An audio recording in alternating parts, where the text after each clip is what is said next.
We welcome you sa ating Sunday School, and we are currently studying from membership to leadership. As you all know,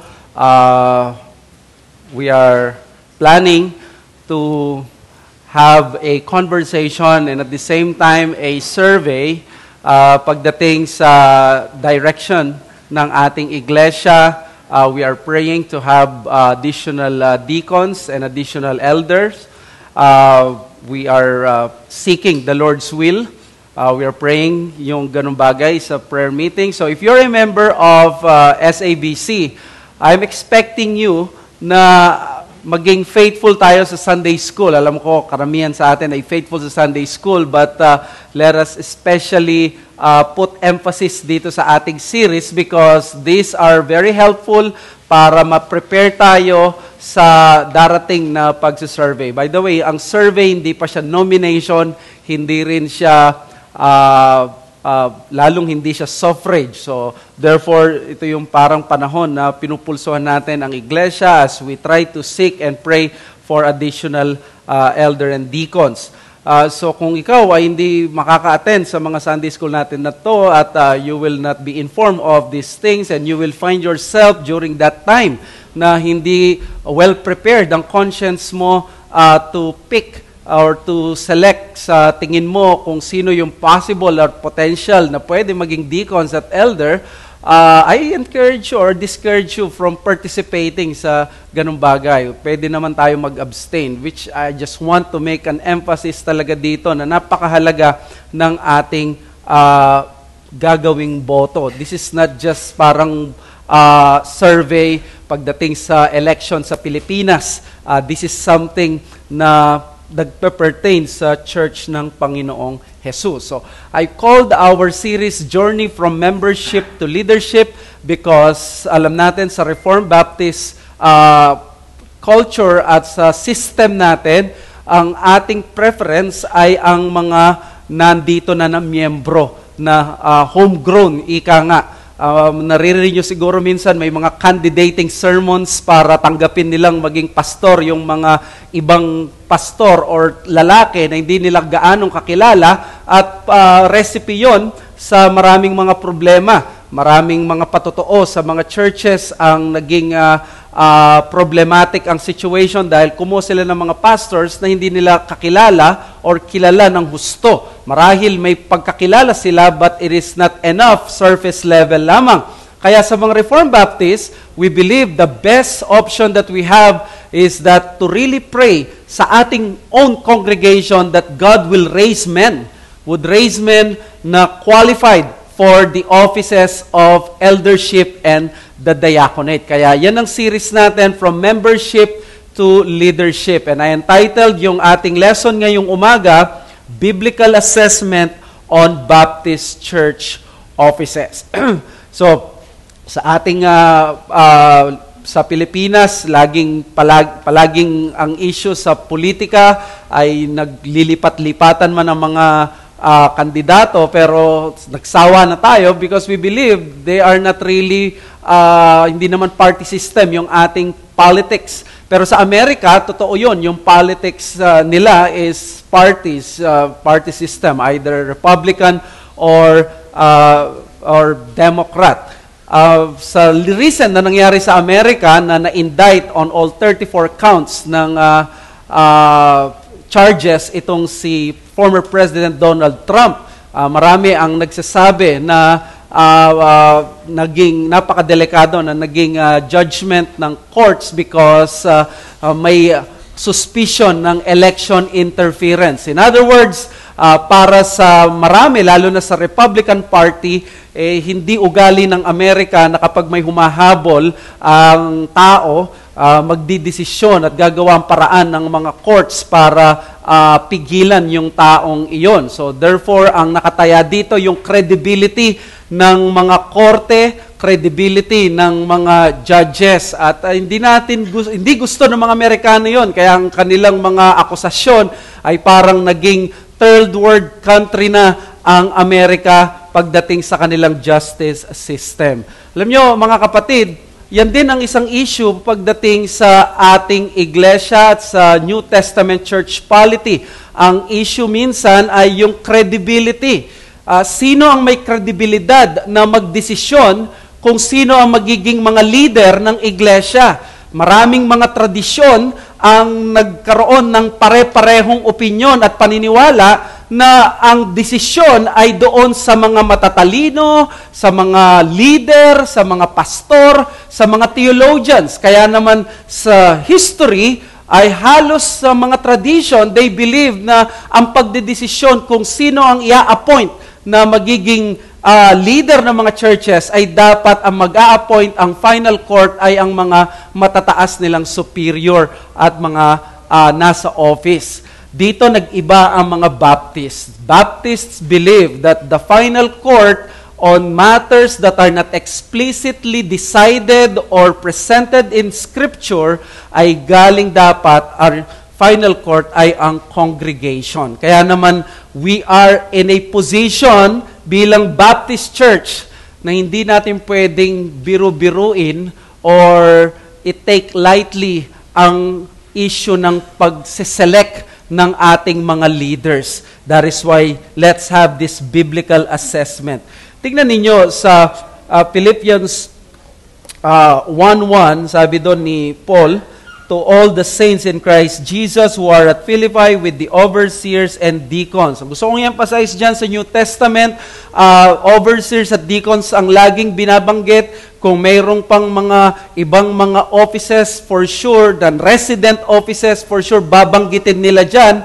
Pero ang laging binabanggit is overseers and deacons. At sa napag-aralan natin last week, Baptist polity is perceived to be fragile compared to that of other traditions, and that is because of our cherished doctrines na pinaglalaban. Number one na dyan, yung autonomy of the local church. Ang mga Presbyterians at mga ibang mga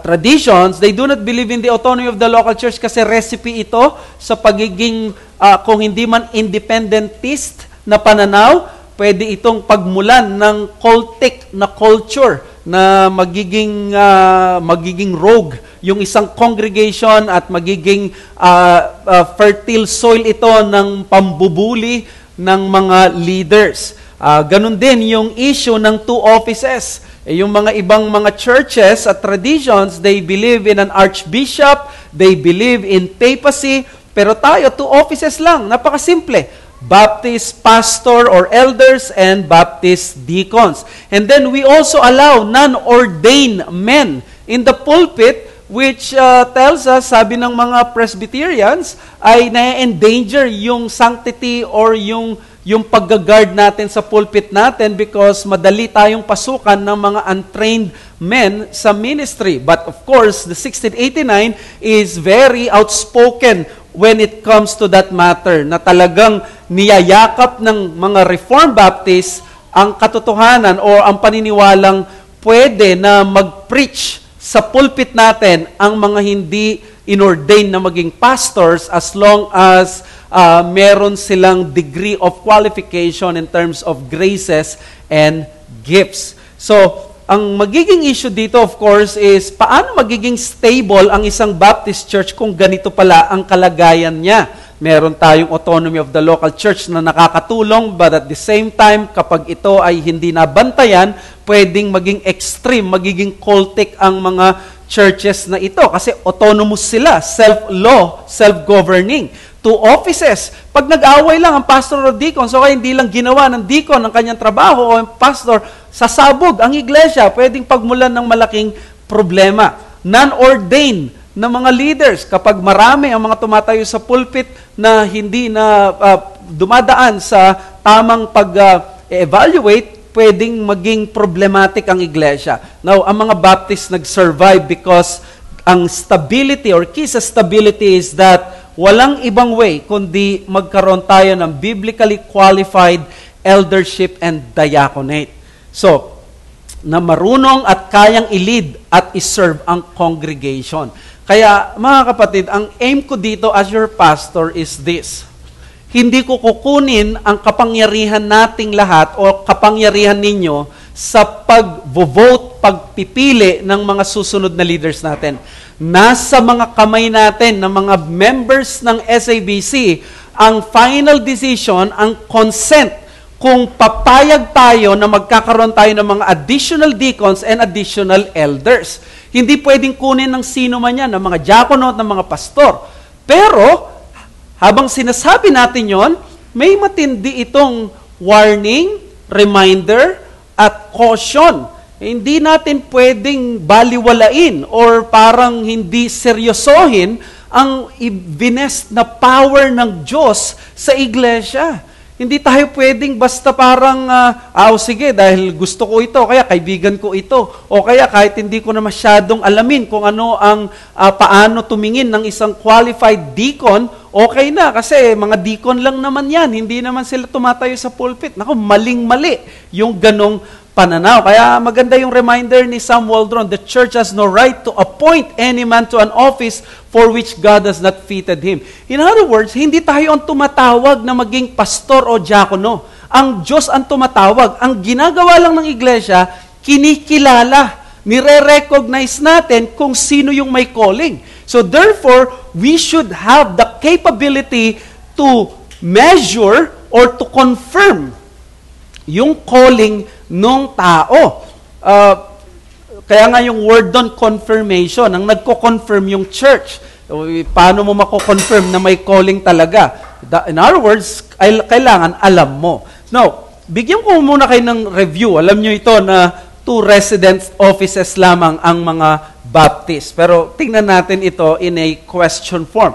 Kung 2 resident offices lang tayo, ano magiging result? Well, ito muna. Baptists have notably been known as having only 2 offices in the church. Sabi ng 1689, a particular church gathered and completely organized according to the mind of Christ consists of officers and members. At yung mga officers na yan, they are appointed by Christ. Tingnan mo pag pumili pala tayo ng elder, we conclude that it is Christ who appointed those to be chosen and set apart by the church, so called and gathered, for the peculiar administration of ordinances and execution of power or duty, which He entrusts them with or calls them to be continued to the end of the world. Ano sabi niya?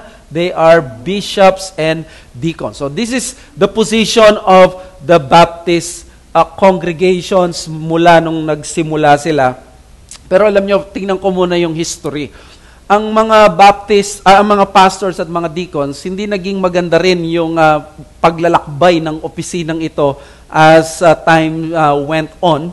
Kasi nagkaroon ng gradual unbiblical evolution ang mga offices na to nung medieval age. Ang una, ang mga pastors, alam natin sa New Testament, there is that plurality of eldership, of bishops, pero narinig nyo na ba yung salitang monarchical bishops?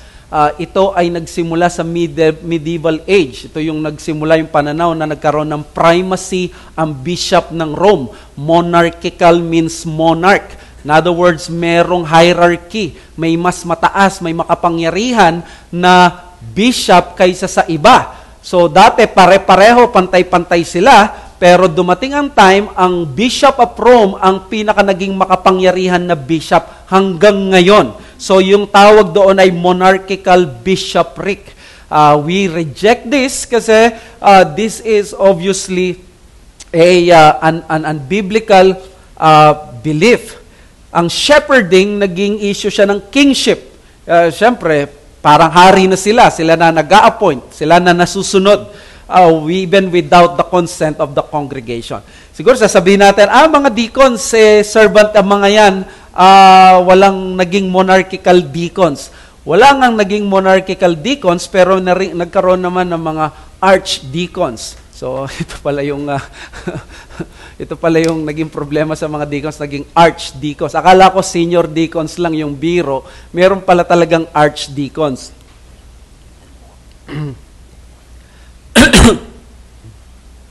So yung archdeacons, ito yung from parity of of the deacons or the diaconate, nagkaroon ng pinakamataas na deacon sa hindi man sa isang church, sa isang probinsya.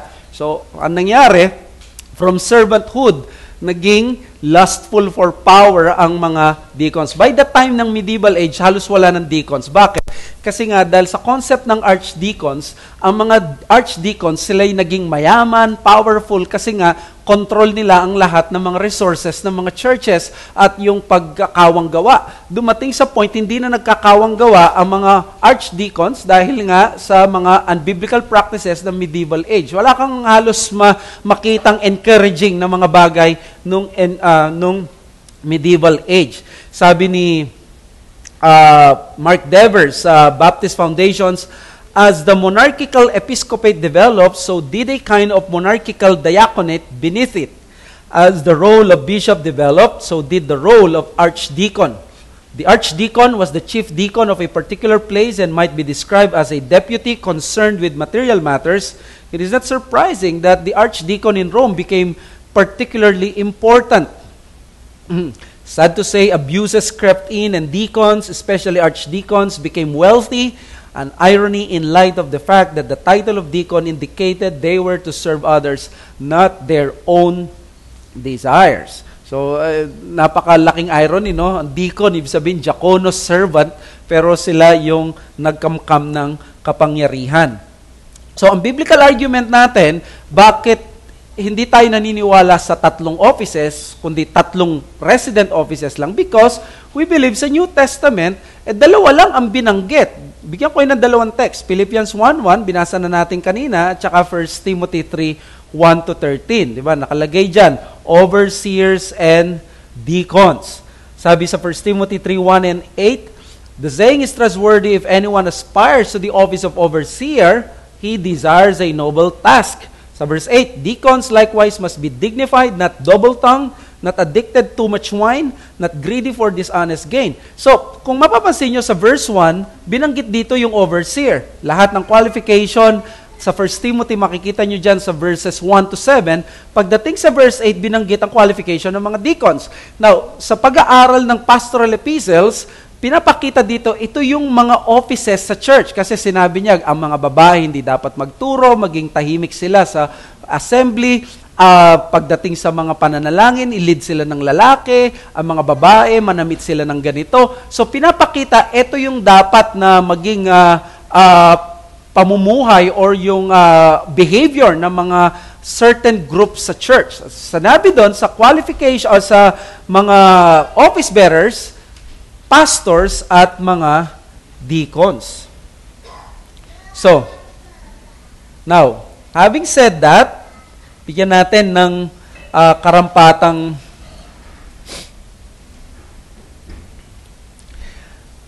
point. While Baptists are not the only ones who have the 2 offices, they are the only Protestant tradition who strictly hold to them as the only offices in the church. Only offices. Kasi yung iba, meron namang pastors and deacons. Pero ang mga iba, may karagdagan. Ang mga non-Protestant, Roman Catholic, may papacy, Episcopalian, meron silang archbishops, mga Presbyterians and Reformed, meron silang teaching elder and ruling elder. Yung mga other evangelicals naman, may mga female ministers sila. Ito yung mga pastora na very unbiblical at mga iba pang mga unbiblical offices. May mga president, may mga kung ano-ano pang mga board na hindi naman binanggit sa scripture.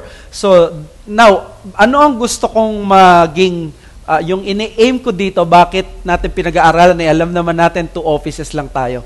Gusto ko lang i-emphasize sa inyo itong sovereign thought na ito.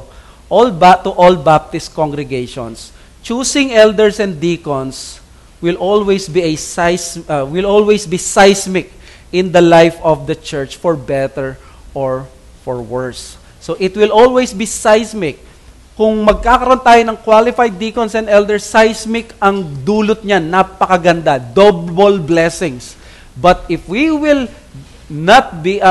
have unqualified deacons and elders, pero in-affirm natin sila sa office, seismic din yan. It will be double sorrow. So hindi ka pwedeng pumunta sa gitna. na nag-ordain ka ng additional deacons and elders, parang walang nangyari. Malaki ang nangyayari sa Baptist congregation because of its nature na wala tayong headquarters, wala tayong concept na, ay sige, kahit sino na lang ang maging leader dyan. After all, meron tayong buffer, meron tayong parachute, meron tayong cushion. Magkaroon man ng problema, may sasaklolo sa atin na tatay sa taas. Meron tayong hero na malalapitan, makakapitan. Walang ganon ang isang Baptist church. Kaya nga, tingnan nyo, pag nagka-problema sa isang Baptist church, hindi sinusunod ng mga ibang mga Baptist ang sinasabi ng 1689 sa chapter 26, paragraph 13. Ang sabi doon sa chapter 26, paragraph 13, kasi kapag nagka-problema sa loob ng Baptist church, wala silang masumbungang taas. Alam niyo ginagawa? Umaalis, nag-a-attend sa ibang church. Now, inaamin natin, may pagkakataon na siguro magpa-part ways ang mga yan, aalis, pero sabi ng paragraph 13, dapat hintayin natin yung desisyon ni Kristo. Huwag nating gagambalain yung kapayapaan ng iglesia.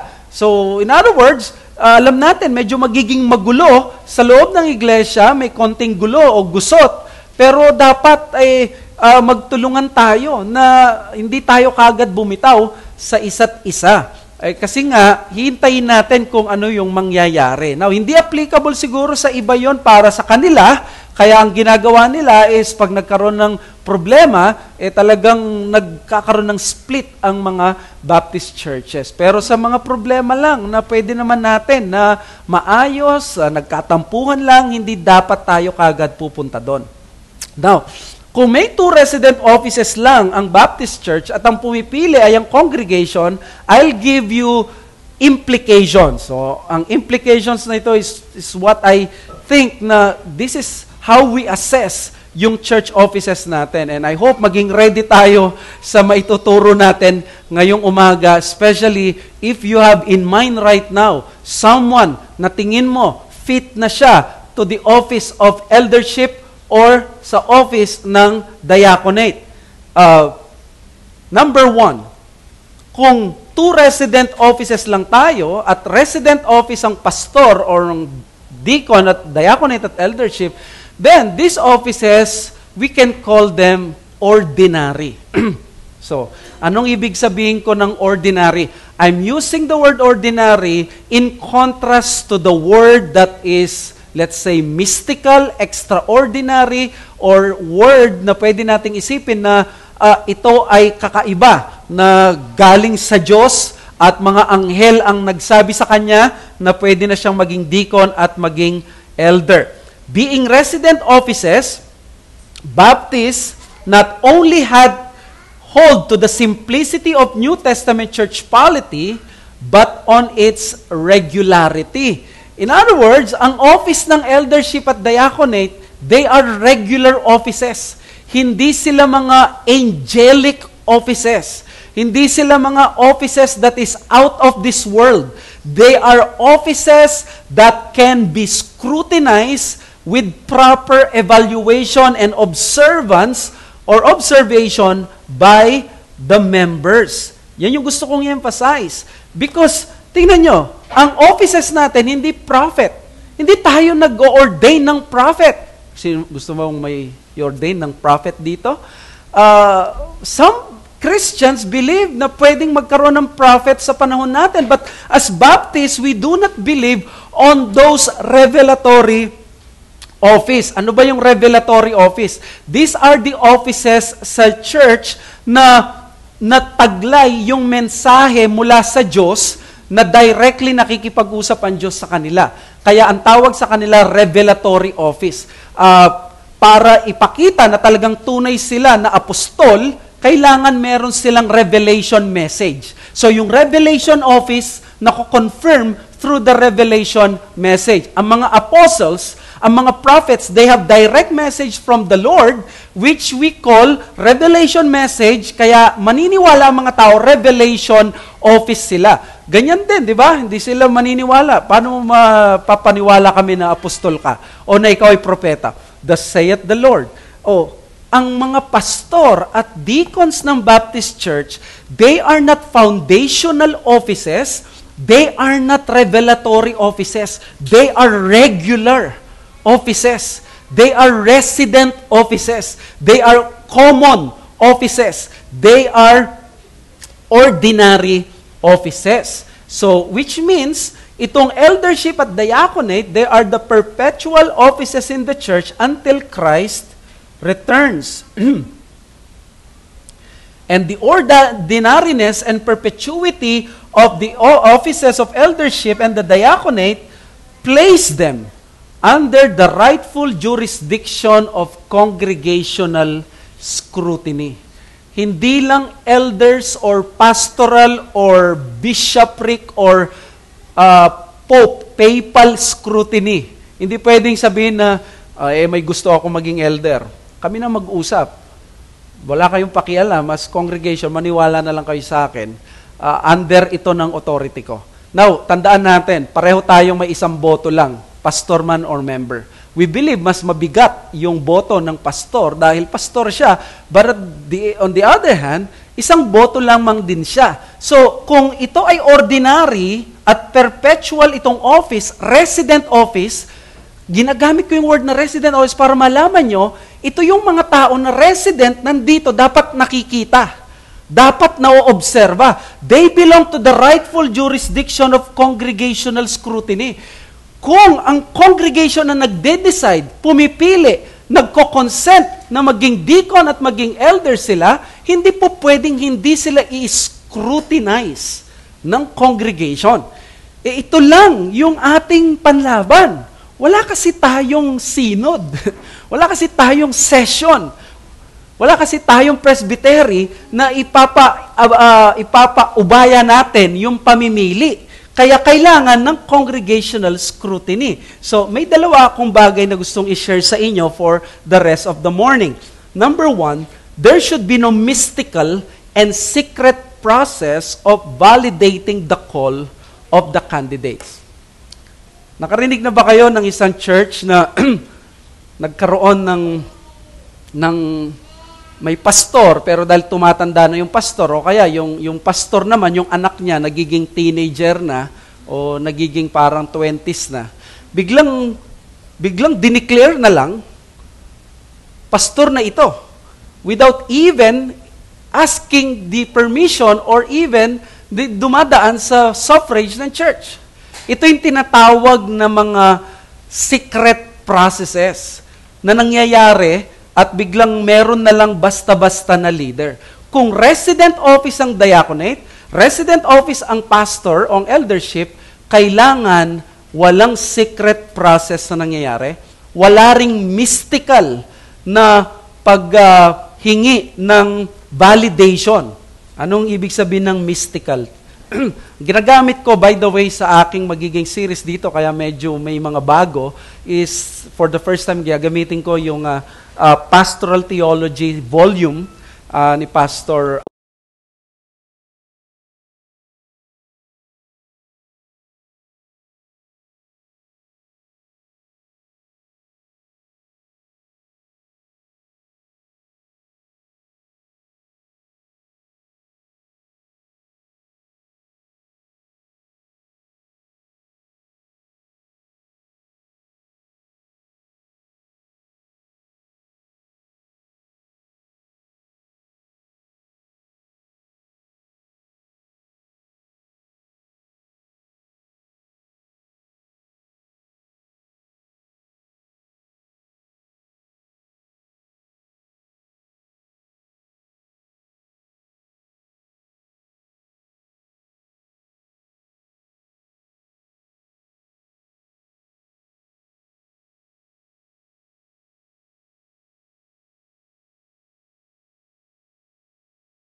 the individual. Ito yung nangyayari sa mga ibang mga churches, lalo na sa mga evangelicals, na dahil very passionate at naniniwala yung tao na tinawag ako ng Diyos, he is willing to go at great lengths na kahit hindi siya makapasa sa dito, gagawa siya ng paraan para makapagtayo siya ng ministry, magtuturo pa rin siya, and this is a problem. If the eldership and diaconate, they are resident offices, then therefore hindi dapat sila mailagay sa office without the approval of the congregation. Kahit gaano sila kapassionate na tingin nila they are called sa ministry na to. And this is a real temptation to those who aspire for eldership. May tendency sa aming mga elders or sa mga nag-aspire sa eldership na i-equivalent or equal yung i-perceive nila yung kanilang desire sa office as certainty that they have indeed a calling. So parang temptation is dahil may desire ako, sure ako na magpapastor ako. Ito yung delikado at ito yung dapat pigilan ng iglesia. Na maganda yung desire, but it should never have that conclusion at certainty na dahil may desire ang isang tao, sure na siya na magpapastor siya. Bakit? Because wala sa kanyang desisyon, sa kanya ang decision na magbigay ng pangalan na pastor or office sa kanya bilang pastor. So again, we welcome yung aspiration because it is a good desire.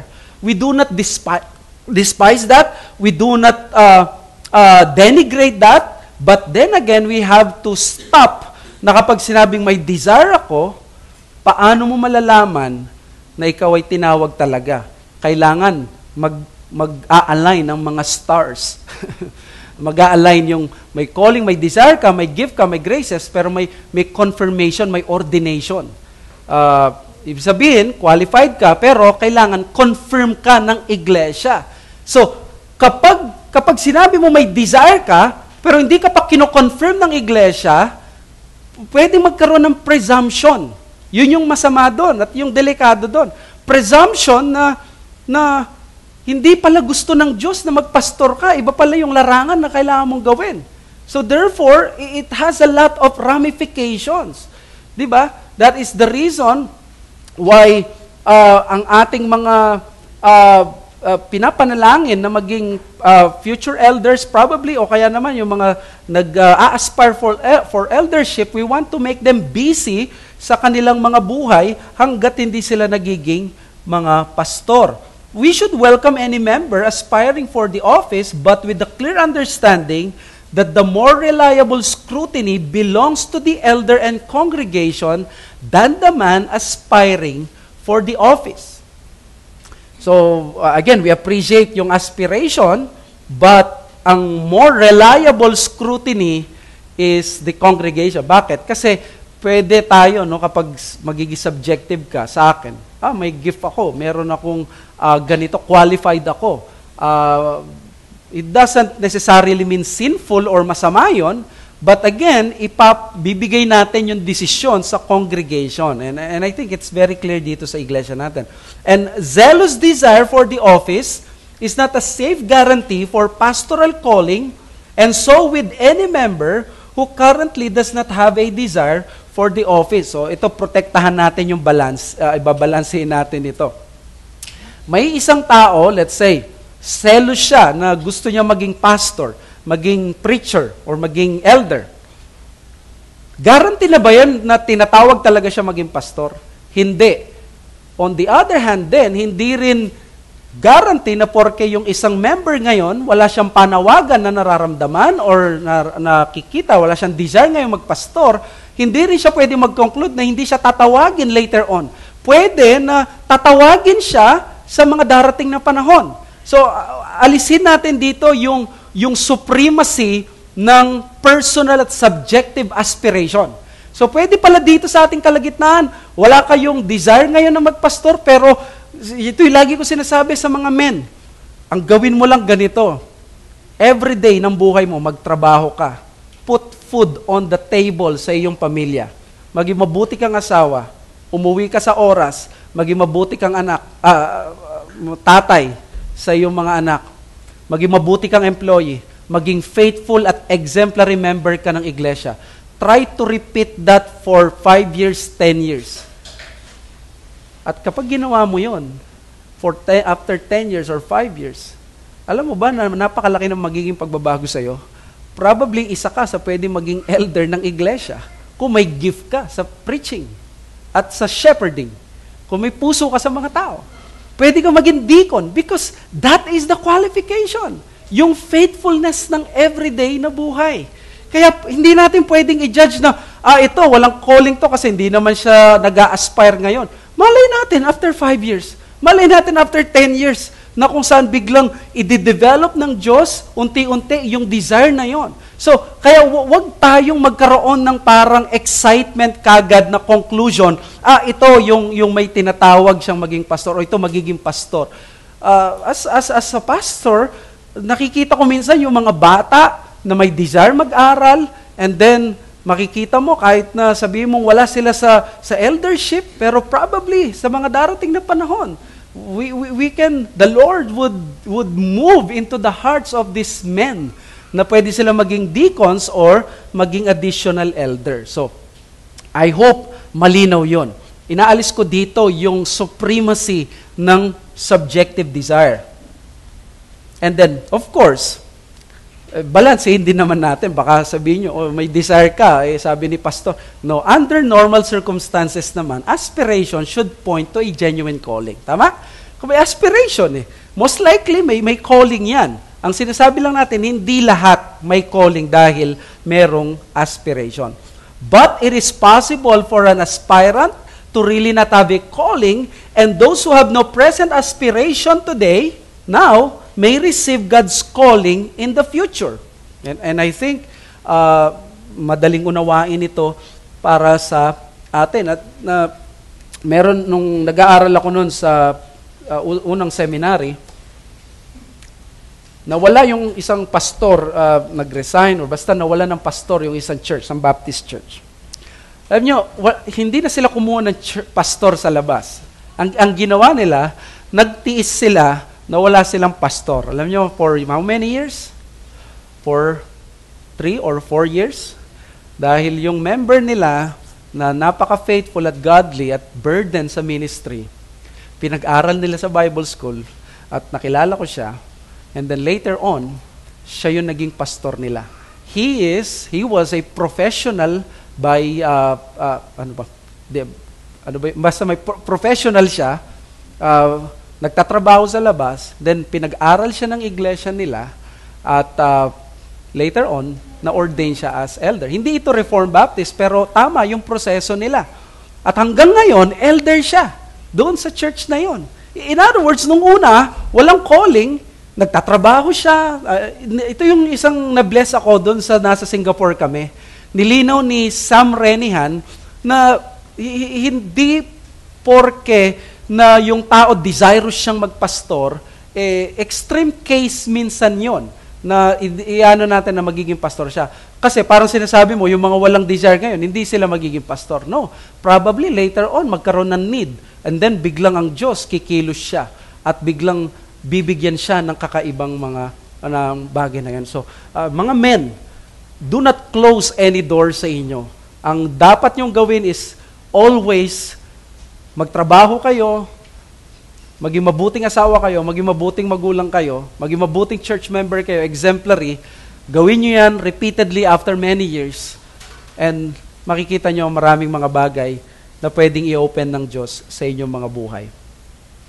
So, the point is, Baptist polity takes seriously the place of the congregation as the final court of decisions, not explicitly laid out in Scripture, and tapan sila kung ano yung pwedeng i-improve nila, kung ano yung pwede nilang, iba yung nagkikriticize ka in a way na unbiblical at may yung intention mo really is to destroy.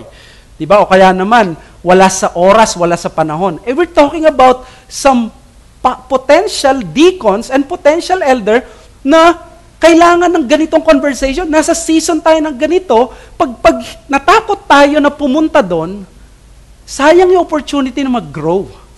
Ang gusto kasi natin dito, hindi yung, baka magtampo siya, o kaya naman, masaktan siya. You do not want a deacon na balat sibuyas. Tama ba? You do not want also an elder na hindi mo pwedeng pakialaman ang kanyang buhay or hindi mo alam ang kanyang buhay. Hindi po pwede yun. So, kailangan nagkakaroon tayo ng healthy conversations and environment dito. Again, minus sin. Dito, kapag na-sense mo na parang sinful na yung sinasabi ng kaibigan mo, you should stand up. Kapatid, mukhang mali na yung sinasabi mo o kaya baka sumusobra ka na. Hindi dapat ganyan. These are blessings ng Panginoon sa atin na may pinag-uusapan tayong ganito, but we should be careful. So, members should not be ascribed with false guilt when they try to converse with other members about men who can be or cannot be in office. Paano kung napaka-legitimate lang ng pag-uusap?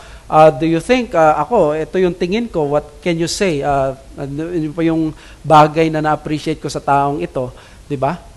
Pero kapag ang nangyayari is character assassination, that is the problem. So, walang false guilt na dapat i-ascribe. Diba? On the other hand, members should consciously make sure that they do not smear the reputation of their brethren by false information and evil intentions. Kahit na tama yung information mo, yung intention mo is evil. Dapat hindi ka mag-erode doon. Kaya dito, yung Christian liberty natin, i-exercise natin with all fear of God and humility. Special reminder, men who may be potential deacons more often find this distasteful rather than those who aspire for the eldership. Yung mga nag-aspire kasi sa eldership, most likely, mga nag-Bible school na yan, mas sanay na sa ministry, mas sanay na sa criticism. Minsan yung mga magiging deacons yan, hindi naman necessarily nag-Bible school yan. So, yung exposure nila sa ganito, kailangan matest. Ang gusto kong sabihin sa inyo mga men, huwag yung ikasama ng loob kung sakali na meron lang namang gusto na marahil na gusto kanila maging deacon, pero gusto nilang i-address ito sa'yo. Diba? At most likely, pupunta yan sa knowledge ng pastor. Kasi ganito po yan. Once na nagkaroon ng pagpayag, na nagkaroon na ng survey ang church, tapos umagri ang pastor, dapat magkapareho, agree kasi survey level pa lang eh. Kasi sa Reformed Baptist, ang pastor talaga nagre-recommend sa church. Pag nirekomenda ng pastor dun sa church, mag-oo yung congregation. Not the other way around. Hindi yung congregation na, eto, i-approve mo. Hindi ganon. Kaya itong survey, it's just parang getting the pulse of the congregation. So pag nag-agree, ganito ang mangyayari. Kakausapin ko yung pwedeng gusto na, siyempre kakausapin mo, alam mo, lumabas yung pangalan mo, brother, sa pagiging dancer, biro lang. Pagiging deacon,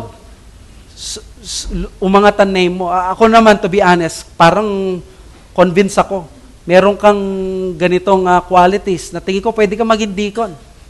Okay sa congregation, okay sa akin. Let me ask you, payag ka ba? Kasi kung payag ka, i-ready mo na yung tenga mo. Ito yung kailangan mong i-address ko sa iyo. Ito kailangan kong i-address about your wife. Ito yung kailangan i-address ko sa iyo. I mean, yung mga bagay na ito, these are not done para siraan ka or but to encourage you. Baka ito yung mga narinig ko o na pag-usapan ng ganito na kailangan nating i-improve, di ba? Malay mo, alam mo, gusto ka nila, nya lang, lagi ka late. Di ba? Di mo ba gusto na marinig yon na ito pala yung dapat mong i-address? Alam mo, sa totoo lang, gustong-gusto ka nila, nya, di ka nagbibigay ng ulam. Di ba? Mamigay kayo ng ulam mamaya. The office of the church are so crucial for the Baptist congregation that it cannot allow to have office bearers without adequate knowledge of the qualification of their possible church leaders.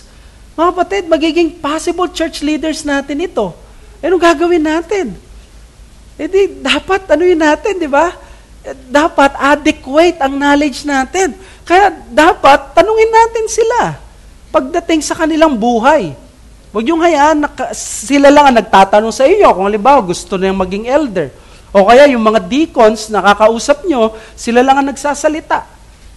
Tanungin nyo din sila. In the absence of an all-elder session or presbytery, the congregation holds the key to the door of allowing men to enter the holy space of ordained ministry. Again, naggagaling lang naman ako dito. Wala talaga tayong Wala talaga tayong presbytery. Wala tayong mga theologians. Hindi natin pwedeng kontakin si Mark Jones. Hindi tayo pwedeng magpatulong kay John Piper o kaya kay Paul Washer. Tayo. So anong dapat nating gawin? Kailangan yung pag-handle natin ng key, seryoso. So every season of evaluation and suffrage for offices in a Baptist church should be a humbling reminder of the power entrusted by the risen Christ to the congregation. Not even to me. Di ba? May season tayo ngayon na gusto natin magkaroon ng deacons or elders. Anong gagawin mo doon sa survey? Huwag mong gagawin biro-biro. Huwag mong gagawin na something na parang kamag-anak, kaibigan, kakilala. Hindi ganon. In-entrust ni Christ, risen Christ yung ganitong power sa congregation and you are part of that congregation. So, the members should find it necessary to personally ask the men who they think are fit for the diaconate and eldership some questions to know them better or spend time fellowshipping with them. Diba? Fellowship nyo sila, libre nyo sila, syempre, kung kayo nagyaya. Pero there should be a conversation na gano'n. And sometimes I hear these things sa mga ibang churches na may pinuput forward and then ang ginawa ng mga members is pinellowship nila, inobserve nila, paano ba ito. Hindi mo naman sasabihin na fellowship kita pero obserbahan kita. Hindi naman gano'n. You develop a relationship, tingnan mo siya. Have you been to their house? Have you been alam mo ba yung ginagawa ng tao? Araw-araw, saan siya pumapasok? Kailangan ito, hindi naman ito parang pakikialaman mo na yung buhay niya, yung privacy niya, but at least you have a knowledge itong mga bagay na to. Sa congregation, pag nasabi, nakikita mo ba siya, napapansin mo ba siya, paano niya tratuhin ang mga ibang tao, paano siya makipag-usap.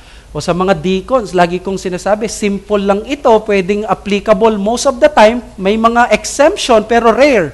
Sa akin, kung gusto kong may magano ng deacon, hindi ko yung tao na let's say sa mga volunteering, hindi mo siya nakita nagvo-volunteer. Simpleng bagay lang, nagbubuhat ng mga upuan, ng mga tables.